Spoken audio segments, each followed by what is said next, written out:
Ship के बाहर से अब अंदर आकर शी सुकून से अपने बालों को सुखा रही होती है। तभी पीछे से परेशान खड़ी फैंग फैंग शी को बोलती है, आपको ठंड लग रही है।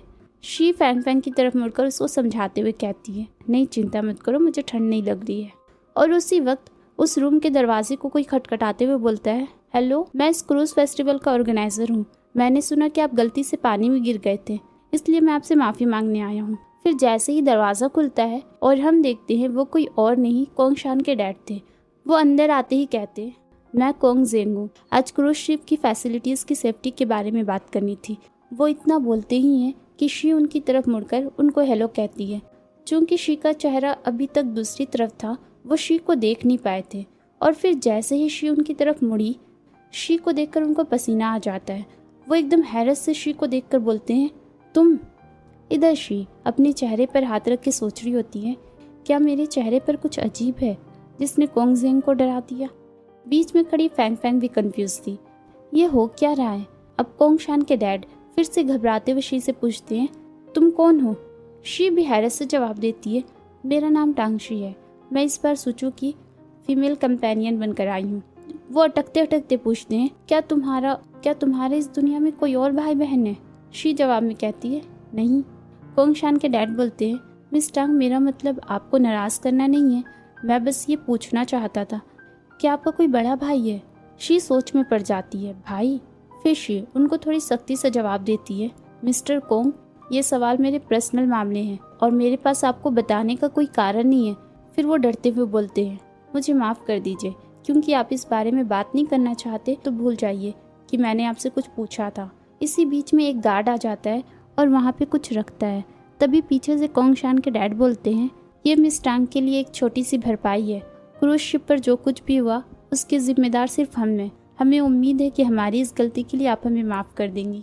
अब कोंगशान के डैड वहाँ से जाते हुए कहते हैं, मिस टांग प्लीज़ आप आराम कीजिए, अब मैं चलता हूँ।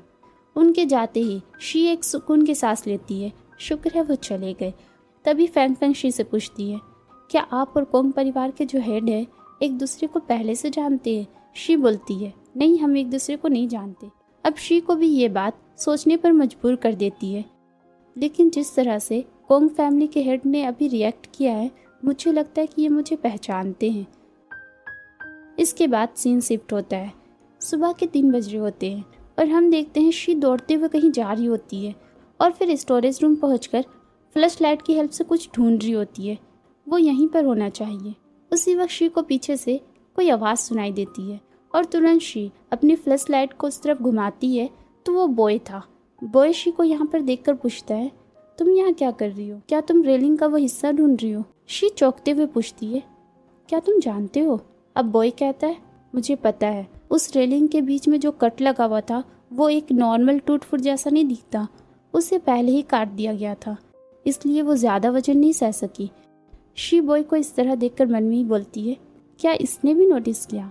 अब शी उसी को ढूंढने में लग जाती है। बॉय शी की तरफ देखकर अब वो शी के बारे में सोच रहा होता है, तो इसे भी एहसास हो गया है कि कोई इसे चोट पहुंचाने की कोशिश कर रहा था। मैंने सच में इसे कम समझा। टांगशी कभी भी इतनी नाजुक नहीं रही है। इसमें हैरानी की कोई बात ही नहीं है कि वो खतरे को महसूस कर सकती है।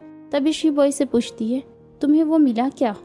बॉय कहता है, क्या तुम्हें डर नहीं लग रहा कि ये सब मैंने किया है। पर बॉय को शी से एक ना सोचा हुआ जवाब मिलता है। शी मुस्कुराते हुए कहती है, क्या ये तुमने किया है।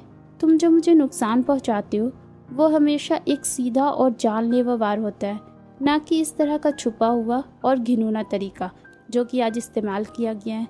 शी की इस जवाब पर बॉय उदास होकर सोच रहा होता है, ऐसा लगता है कि मैंने इसे जो दुख पहुंचाया है वो बहुत गहरा है, मुझे इसकी भरपाई आखिर कैसे करनी चाहिए।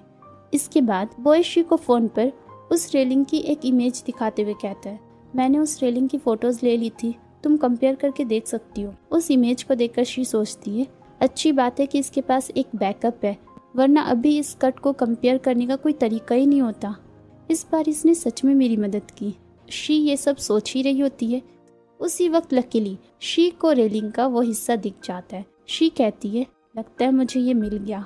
आगे देखना ये है कि शी को मारने की कोशिश आखिर कर कौन रहा है। तो चलती हूँ, सायोनारा मिन्ना।